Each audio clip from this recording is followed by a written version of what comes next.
موسم کی اپڈیٹ دیتی چلوں۔ آج کے روز ملک کے بیشتر علاقوں میں موسم خوش رہے گا، تاہم گلگت بلتستان اور کشمیر میں ملحقہ پہاڑی علاقوں میں چند مقامات پر تیز ہوا اور گرج چمک کے ساتھ بارش کے امکان ہیں۔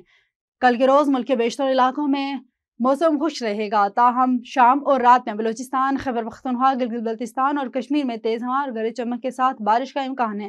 گزشتہ 24 گھنٹوں کا موسم پنجاب، بلائے خیبر پختونخوا اور کشمیر میں تیز ہواؤں اور آندھی اور گرج چمک کے ساتھ بارش ریکارڈ کی گئی۔ ملک کے دیگر علاقوں میں موسم خوش رہا، جبکہ سب سے زیادہ بارش پنجاب، سیالکوٹ 17، گجرات 18، گجرانوالہ 15، منڈی بہاؤالدین 14، جہلم 14، جوہر آباد، حافظ آباد، قصور 10، چکوال 9، اسلام آباد 8، گولرہ 7 آج ریکارڈ کی گئی۔ زیادہ سے زیادہ درجہ حرارت میں تربت، لسبیلا، شہید بینظیر آباد، کراچی، حیدرآباد 38 اور میرپور خاص میں 37 ڈگری سینٹی گریڈ ریکارڈ کیا گیا۔